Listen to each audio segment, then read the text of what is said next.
اللهم إنك عفو كريم تحب العفو فاعف عني. اللهم إنك عفو كريم تحب العفو فاعف عني. اللهم إنك عفو كريم تحب العفو فاعف عني.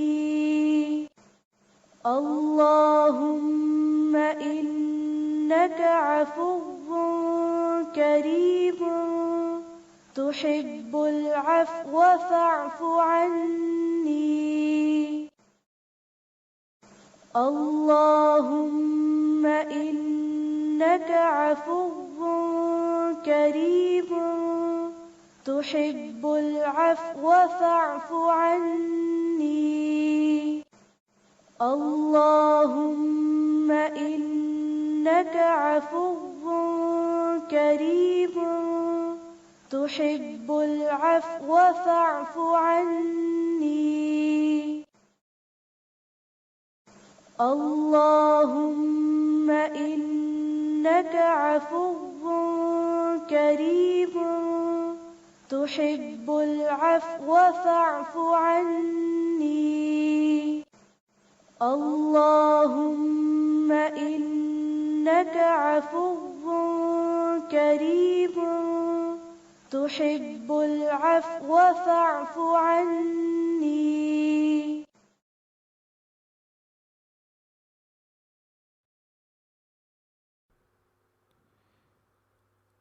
أعوذ بالله من الشيطان الرجيم. بسم الله الرحمن الرحيم. الحمد لله رب العالمين الرحمن الرحيم مالك يوم الدين. إياك نعبد وإياك نستعين. اهدنا الصراط المستقيم صراط الذين أنعمت عليهم غير المغضوب عليهم ولا الضالين.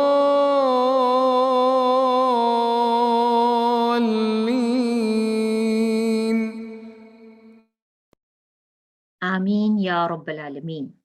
نحمده ونصلی علی رسوله الکریم. اما بعد فاعوذ باللہ من الشیطان الرجیم. بسم اللہ الرحمن الرحیم. رب اشرح لی صدری ویسر لی امری واحلل عقدۃ من لسانی یفقهوا قولی. ربی زدنی علما. اللہم فقہنا فی الدین. اللہم انی اسألک علما نافعا ورزقا طیبا وعملا متقبلا. ربنا آتنا فی الدنیا حسنة وفی الآخرة حسنة وقنا عذاب النار. ربنا أتمم لنا نورنا واغفر لنا إنك على كل شيء قدير.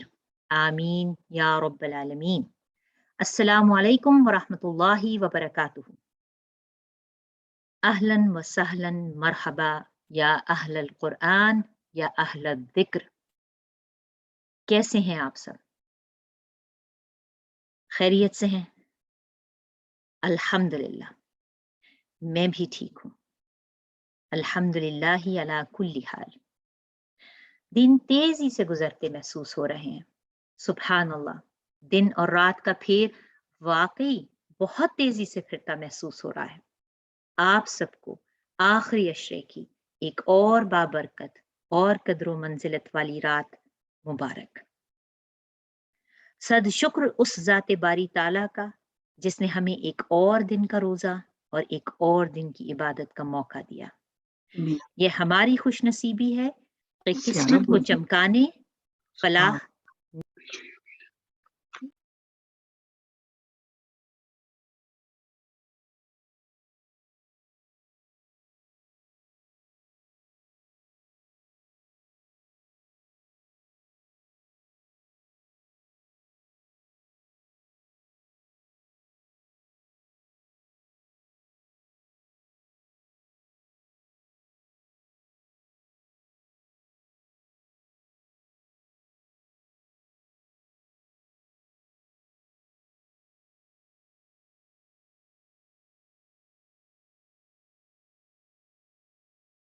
السلام علیکم ورحمۃ اللہ وبرکاتہ. کیا حال ہے سب کا؟ آج تو خوب رحمت کی بارش ہو رہی ہے. الحمدللہ. اللہ کرے کہ رمضان کی رحمتیں ہم سب سمیٹ سکیں. آج ہم انشاءاللہ دیکھیں گے رمضان و لیلۃ القدر، شب قدر کے بارے میں. نحمدہ ونصلی علی رسولہ الکریم، اما بعد فاعوذ باللہ من الشیطان الرجیم. بسم اللہ الرحمن الرحیم. رب اشرح لی صدری ویسر لی امری واحلل عقدۃ من لسانی یفقہوا قولی. لیلۃ القدر انتہائی سعادت کی رات ہے. اسی رات قرآن مجید نازل ہوا جو انسانوں کی ہدایت کا ذریعہ ہے. لیلۃ القدر خیر من الف شہر. لیلۃ القدر 1000 مہینوں سے زیادہ بہتر ہے. یہ رات طلوع فجر تک سراسر سلامتی کی رات ہے. اس رات کی فضیلت میں پوری سورۃ القدر نازل ہوئی. اس رات کو تلاش کرتے ہوئے آخری عشرے کی طاق راتیں عبادت میں گزاری جاتی ہیں. اس رات میں جبریل علیہ السلام اور فرشتے خیر و برکت اور رحمت کے ساتھ اترتے ہیں، جو تعداد میں نہایت کثیر ہوتے ہیں، بہت زیادہ ہوتے ہیں. حضرت ابو ہریرہ سے روایت ہے کہ نبی صلی اللہ علیہ وسلم نے فرمایا، ان الملائکۃ تلک اللیلۃ فی الارض اکثر من عدد الحصا. بلا شبہ اس رات کو زمین میں فرشتوں کی تعداد کنکریوں کی تعداد سے بھی زیادہ ہوتی ہے. یعنی زمین پر جو کنکریوں کی تعداد ہے اس سے زیادہ فرشتوں کی تعداد ہوتی ہے، یعنی بہت زیادہ کثرت کے ساتھ اترتے ہیں. اس رات میں ایک اچھا عمل 1000 ماہ کے عمل سے بہتر ہے. اس کو خاص طور پر نوٹ کر لیجیے. اس رات میں ایک اچھا عمل، یعنی آپ تسبیح کریں، حمد کریں، اللہ کا ذکر کریں، کوئی بھی صدقہ خیرات کریں، نماز پڑھیں، تلاوت کریں، کوئی بھی اچھا کام آپ کریں عبادت کا، تو وہ عام دنوں میں کرنے سے کہیں زیادہ بہتر ہے، یعنی 1000 ماہ کے عمل سے بہتر ہے. حضرت انس بن مالک سے روایت ہے کہ رمضان آیا تو رسول اللہ صلی اللہ علیہ وسلم نے فرمایا، یہ مہینہ جو تم پر آیا ہے اس میں ایک ایسی رات ہے جو 1000 مہینوں سے بہتر ہے. جو شخص اس رات سے محروم رہا وہ ہر بھلائی سے محروم رہا. جو اس رات سے محروم رہا وہ ہر بھلائی سے محروم رہا. اس رات کی سعادت سے صرف بد نصیب کو ہی محروم کیا جاتا ہے. تو اس لیے پوری کوشش کریں کہ اپنی انرجی کو سیو کریں اس رات کی خیر و بھلائی پانے کے لیے اور اچھے اچھے کام اس میں کرنے کے لیے. اصل بات ٹائم مینجمنٹ کی ہے. وقت تو ہمارے پاس 24 گھنٹے ہی ہوتے ہیں، پھر ہم نے چناؤ کرنا ہوتا ہے کہ اس کے اندر کون سے کام ہیں جو چھوڑے جا سکتے ہیں، جن کو کٹ ڈاؤن کیا جا سکتا ہے، جن کے بغیر بھی کام چل جائے گا، اور کون سے کام ایسے ہیں جن کو لازمی کر لیا جانا چاہیے. تو آپ سب کچھ تو نہیں کر سکتے کیونکہ آپ انسان ہیں، آپ کی لمٹس ہیں، لیکن زیادہ امپورٹنٹ کیا ہے، واٹس موسٹ امپورٹنٹ، تو اس کو آپ لے لیجئے. اسی طرح عام مہینوں کے مقابلے میں رمضان کے اس مہینے میں، پھر سارے رمضان کے مقابلے میں آخری عشرے میں، پھر سارے آخری عشرے کے مقابلے میں طاق راتوں میں، اور پھر طاق راتوں میں سے خاص طور پر لیلۃ القدر. یعنی آہستہ آہستہ انسان بہت سی غیر ضروری چیزیں چھوڑتا چلا جاتا ہے.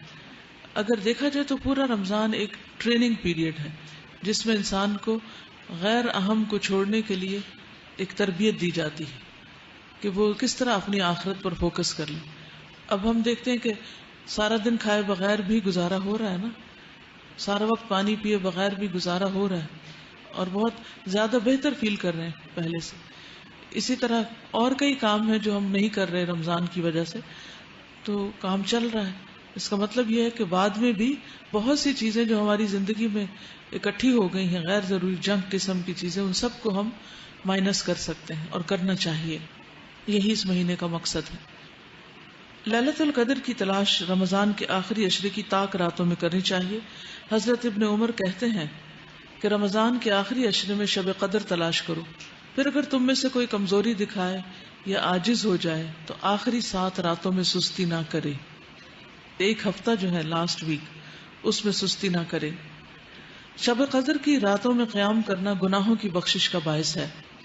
حضرت ابو ہریرہ سے مروی ہے کہ نبی صلی اللہ علیہ وسلم نے فرمایا، جو شخص ایمان اور ثواب کی نیت سے شب قدر کا قیام کرتا ہے اس کے پچھلے گناہ معاف کر دیے جاتے ہیں. پھر وہی بات کہ والقلب متوجہ الی اللہ، دل سارا اللہ کی طرف متوجہ ہو عبادت کرتے وقت، نہ کہ کسی کا مقابلہ یا کسی کے اوپر اپنی عبادت کی بڑائی جتانا. اجتماعی عبادت کی صورت میں کسی بھی قسم کے شور ہنگامے، یعنی جیسے لوگ مسجدوں میں اکٹھے ہوتے ہیں یا گھروں میں اکٹھے ہو جاتے ہیں کہ مل کے عبادت کر لیتے ہیں تاکہ اگر نیند آئے تو ایک دوسرے کو سپورٹ دیں اور جاگ سکیں، تو ایسی صورت میں اگر اکٹھے ہوں تو شور ہنگامہ، اونچی آوازوں میں باتیں نہیں کرنی چاہیے، گپ شپ نہیں ہونی چاہیے، لڑائی جھگڑے سے پرہیز کرنا چاہیے، اور پوری توجہ عبادت پر ہی رہنی چاہیے، اور ہر ایک کی اپنی اپنی رہنی چاہیے. ایسا نہ ہو کہ ایک دوسرے کو یاد دہانی کرانے میں ہی رات گزار دیں. کیونکہ عبادہ بن صامت سے مروی ہے، رسول اللہ صلی اللہ علیہ وسلم ہمیں شب قدر کی خبر دینے کے لیے تشریف لا رہے تھے کہ دو مسلمان آپس میں جھگڑنے لگے. اس پر آپ نے فرمایا میں آیا تھا کہ تمہیں شب قدر بتا دوں، لیکن فلاں اور فلاں نے آپس میں جھگڑا کر لیا اور اس کا معین وقت مجھ سے اٹھا لیا گیا. امید ہے کہ تمہارے حق میں یہی بہتر ہوگا تاکہ تم ایک سے زیادہ راتیں عبادت کر سکو. لیکن حقیقت یہ ہے کہ آپس کے جھگڑے، فساد اور غیر ضروری چیزوں میں دلچسپی انسان کو بہت سی نیکیوں سے محروم کر دیتی. شب قدر کی علامتیں، رسول اللہ صلی اللہ علیہ وسلم نے فرمایا شب قدر کی صبح کو سورج کے بلند ہونے تک اس کی شعاع نہیں ہوتی، کرنیں نہیں ہوتی، وہ ایسا ہوتا ہے جیسے تھالی. پچھلی رات کا چاند کبھی دیکھا آپ نے؟ جب چاند غروب ہو رہا ہوتا ہے تو بالکل ایک تھال کی طرح ہوتا ہے اور اس میں سے روشنی نہیں پھوٹ رہی ہوتی جسے فجر کے قریب آپ دیکھیں. تو اسی طرح جس رات شب قدر ہوتی ہے اگلے دن صبح سورج نکلتا ہے تو اس میں سے روشنی کی کرنیں نہیں پھوٹ رہی ہوتی، روشنی نہیں دے رہا ہوتا، یعنی سورج نظر تو آ رہا ہوتا ہے لیکن اس کی شکل مختلف ہوتی، آپ اس کو آنکھ بھر کے دیکھ سکتے ہیں. حضرت ابو ہریرہ سے روایت ہے کہ ہم نے رسول اللہ صلی اللہ علیہ وسلم کے پاس شب قدر کا ذکر کیا تو آپ نے فرمایا تم میں سے کون اسے شب قدر کو یاد رکھتا ہے؟ اس میں جب چاند نکلتا ہے تو ایسا ہوتا ہے جیسے بڑے تھال کا کنارہ، یعنی اس میں چاند نصف نہیں ہوتا بلکہ اس نصف کا بھی نصف ہو چکا ہوتا ہے. کنارہ یعنی کہ بالکل باریک ہو جاتا ہے. آخری راتوں کی طرف اشارہ ہے. حضرت ابن عباس سے مروی ہے کہ رسول اللہ صلی اللہ علیہ وسلم نے فرمایا شب قدر آسان اور معتدل رات ہے جس میں نہ گرمی ہوتی ہے نہ سردی ہوتی ہے. اس صبح کا سورج اس طرح طلوع ہوتا ہے کہ اس کی سرخی مدھم ہوتی، ڈل ہوتا ہے. حضرت زر سے روایت ہے انہوں نے کہا میں نے حضرت ابی ابن کعب کو یہ فرماتے ہوئے سنا. ان سے کہا گیا کہ حضرت عبداللہ بن مسعود فرماتے ہیں کہ جو آدمی سارا سال قیام کرے وہ لیلۃ القدر کو پہنچ گیا. حضرت ابی فرمانے لگے کہ اللہ کی قسم جس کے سوا کوئی معبود نہیں، وہ شب قدر رمضان میں ہے. وہ یقین کے ساتھ قسم کھاتے ہیں اللہ کی قسم بے شک میں جانتا ہوں وہ کون سی رات ہے. یہ وہی رات ہے جس میں اللہ کے رسول صلی اللہ علیہ وسلم نے ہمیں قیام کا حکم دیا تھا. اس رات کی صبح 27 تاریخ تھی اور اس کی علامت یہ تھی کہ سورج طلوع ہوا تو اس کی سفیدی میں شعاع نہ تھی. اس رات کی خاص دعا اللہم انک عفو تحب العفو فاعف عنی، اے اللہ تو معاف کرنے والا ہے، معاف کرنے کو پسند کرتا ہے، بس تو مجھے معاف کر دے. پڑھیے 3 دفعہ.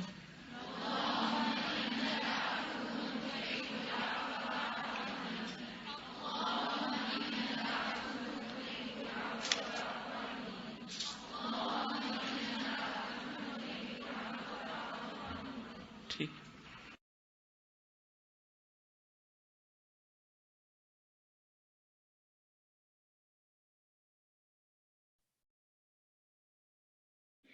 جی السلام علیکم ورحمۃ اللہ وبرکاتہ. ونس اگین آپ سے بات ہو رہی تھی کہ اللہ کے لیے کیا مشکل تھا کہ اللہ بتا دیتے کہ فلاں فلاں رات ہی تقدیر کو بدلنے کی اور فیصلوں کی رات ہے.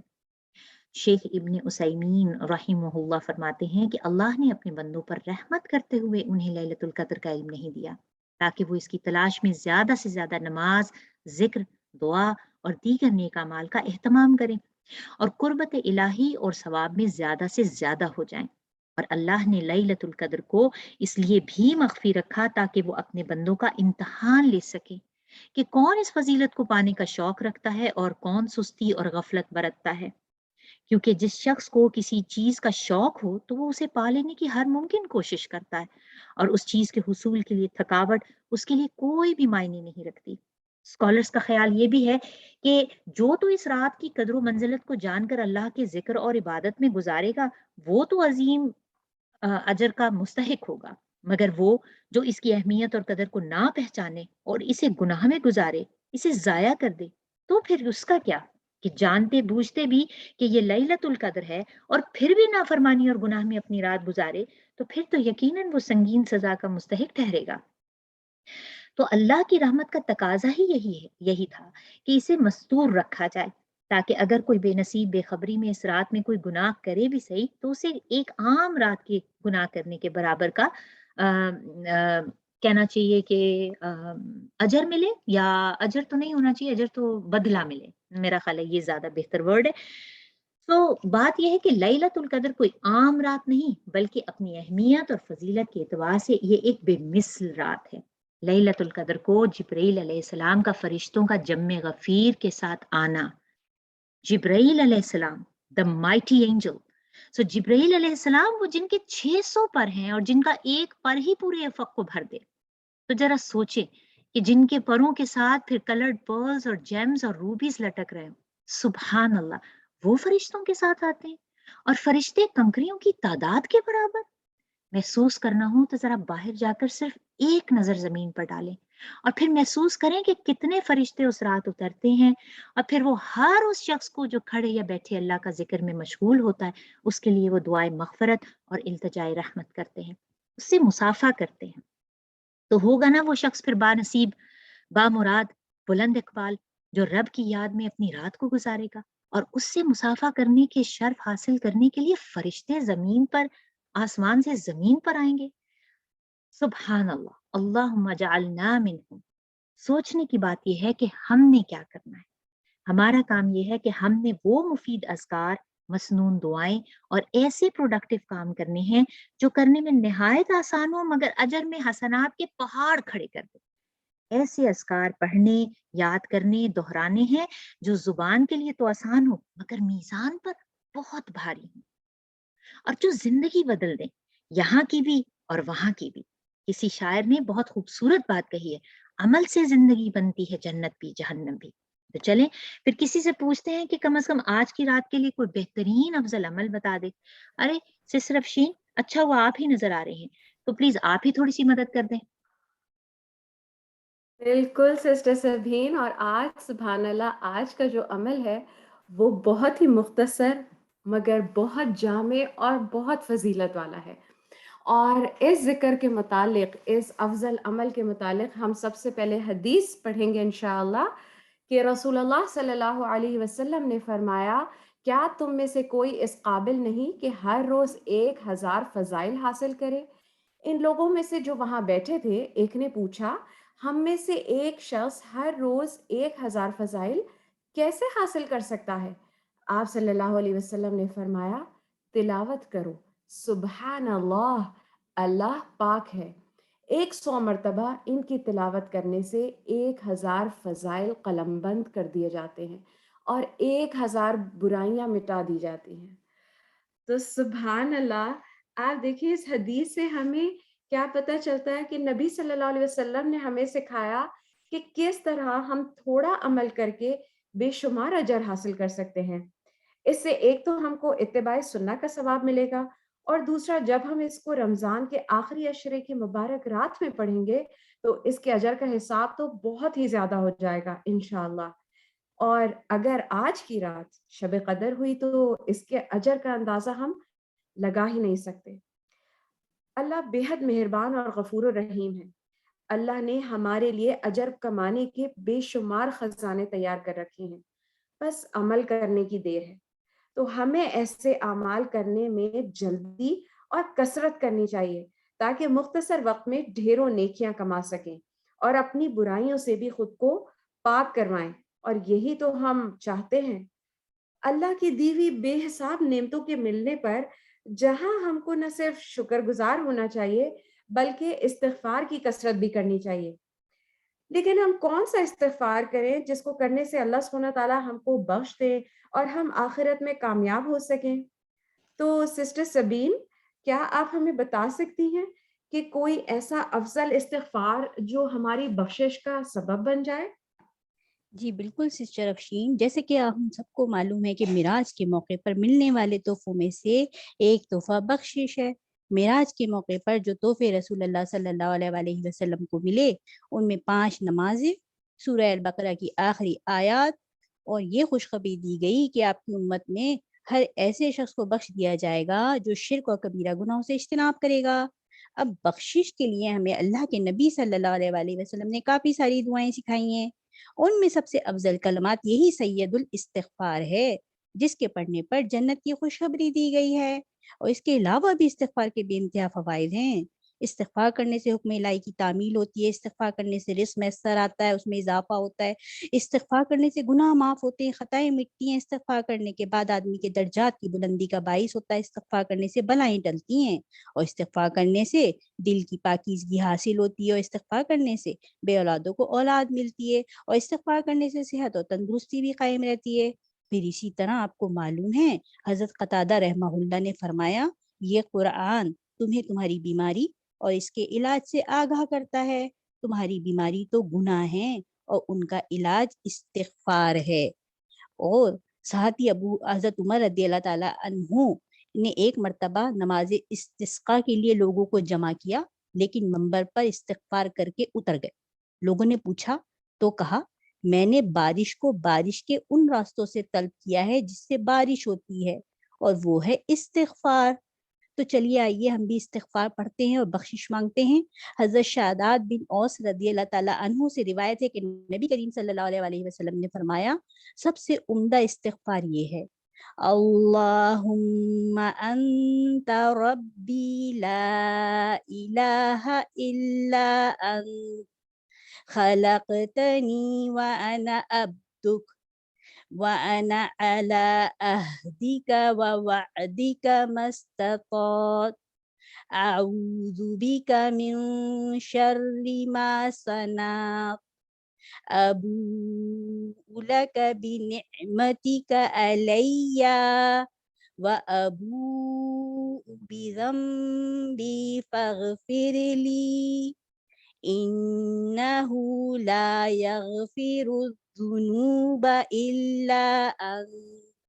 اے اللہ، تو ہی میرا رب ہے، تیرے سوا کوئی معبود برحق نہیں، تو نے مجھے پیدا کیا اور میں تیرا بندہ ہوں، اور میں اپنی استطاعت کے مطابق تجھ سے کیے ہوئے عہد اور وعدے پر قائم ہوں۔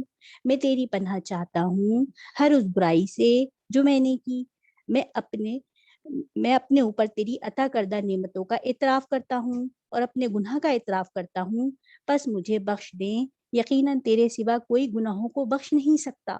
آپ صلی اللہ علیہ وآلہ وسلم نے فرمایا، جس نے اس دعا کے الفاظ پر یقین رکھتے ہوئے صبح ان کو کہہ لیا، اسی دن شام ہونے سے پہلے اس کا انتقال ہو گیا تو وہ جنت والوں میں سے ہے، اور جس نے اس دعا کے الفاظ پر یقین رکھتے ہوئے رات میں ان کو پڑھ لیا پھر اس کا صبح ہونے سے پہلے انتقال ہو گیا تو وہ جنت والوں میں سے ہے۔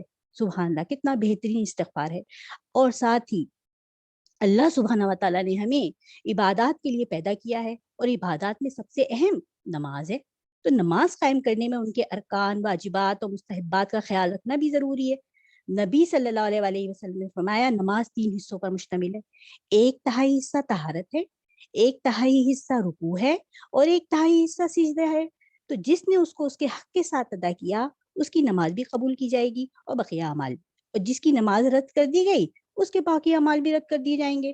لہٰذا اللہ کے نبی نے ہمیں اس اہم عبادت نماز میں بخشش کی دعا سکھائی ہے، کیونکہ رسول اللہ صلی اللہ علیہ وسلم نے فرمایا، بندہ جب نماز کے لیے کھڑا ہوتا ہے نا تو اس کے سارے گناہ لا کر اس کے کندھے پر رکھ دیے جاتے ہیں، اور جب وہ رکوع کرتا ہے تو اس کے سارے گناہ گر جاتے ہیں، جھڑ جاتے ہیں، اور جب وہ سجدہ کرتا ہے تو اس کے گناہ بھی گر جاتے ہیں اور جھڑ جاتے ہیں۔ اس لیے انسان کو رکوع اور سجدہ لمبا کرنے کی ضرورت ہے تاکہ سارے گناہ اچھی طرح گر جائیں۔ تو آئیے رکوع میں بھی ہم بخشش مانگتے ہیں، سبحان اللہ و بحمدہ استغفر اللہ و اتوب الیہ۔ میں اللہ کی پاکیزگی بیان کرتا ہوں، اس کی حمد کے ساتھ میں اللہ سے بخشش کا طلبگار ہوں اور اسی کی طرف رجوع کرتا ہوں۔ اور ساتھ ہی پھر سجدے میں بھی ہم بخشش مانگتے ہیں۔ آپ کو معلوم ہے حضرت ابو ہریرہ رضی اللہ تعالیٰ عنہ بیان کرتے ہیں، ایک آدمی 60 سال نماز پڑھتا ہے لیکن اس کی نماز قبول نہیں ہوتی، کیونکہ شاید یہ اس کی وجہ یہ ہے کہ وہ رکوع تو پورا کرتا ہے لیکن سجدہ پورا نہیں مکمل نہیں کرتا، یا سجدہ پورا کرتا ہے لیکن رکوع پورا نہیں کرتا. تو بے انتہا ضروری ہے کہ رکوع اور سجدے پوری طرح ٹھیک طور پر ادا کیے جائیں. تو ہم سجدے میں بھی استغفار پڑھتے ہیں، اللہم اغفر لی ذنبی کلہ دقہ وجلہ وأولہ وآخرہ وعلانیتہ وسرہ. اے اللہ میرے سارے گناہ بخش دے، چھوٹے بھی اور بڑے بھی، پہلے بھی اور پچھلے بھی، کھلے بھی اور چھپے بھی. اور پھر جب ہم بخشش مانگتے ہیں تو پھر ہم دعا بھی چاہتے ہیں اللہ سبحانہ تعالیٰ سے ایسے الفاظ میں دعا مانگیں جو قبول ہو جائے.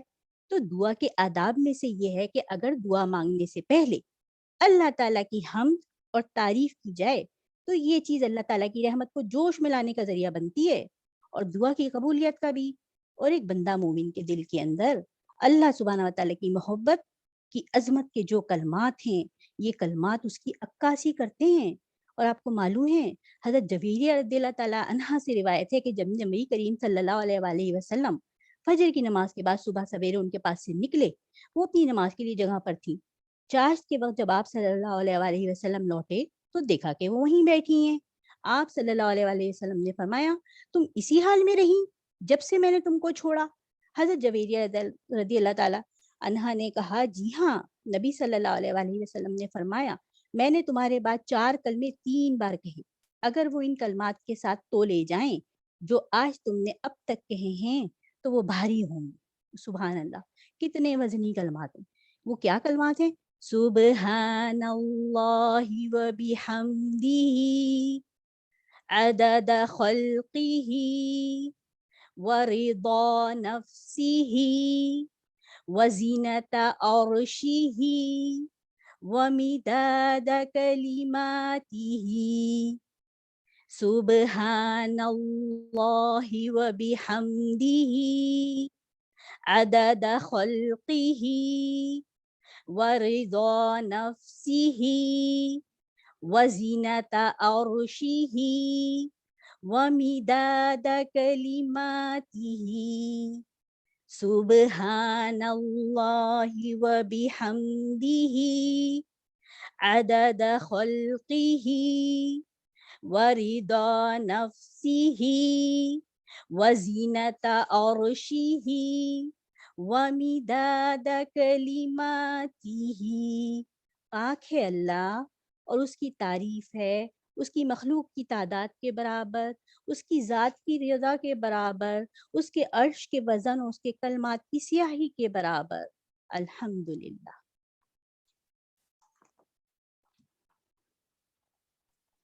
سبحان اللہ و بحمدہ عدد خلقہ ورضا نفسہ وزنت عرشہ ومداد کلماتہ. بہت ہی خوبصورت دعا ہے اور میں اس کو صبح و شام ضرور پڑھتی ہوں کیونکہ جب سے میں نے اس کا مطلب سمجھا ہے نا مجھے اس دعا سے پیار ہے. الحمدللہ. ہاں یہ ضرور ہے سسٹر سبین کہ آج آپ نے جو رکوع اور سجود کی دعائیں مجھے سکھائی ہیں نا وہ میں نے نوٹ کر لی ہیں. بس اب میں سوچتی ہوں کہ پلانر میں آج کی رات سے متعلق کچھ ریمائنڈرز رہ گئے ہیں کیونکہ آخری راتیں ہیں، آخری دن ہیں اور ہیں بھی خاص الخاص، تو سمجھیں وقت کم اور مقابلہ سخت ہے. تو ایسا کرتی ہوں کہ سسٹر شکریہ اگر آپ مجھے کچھ تھوڑی سی ٹپس دے دیں تو میں اپنے لیے نوٹ کر لیتی ہوں تو میرا کام آج کا پورا ہو جائے گا انشاءاللہ.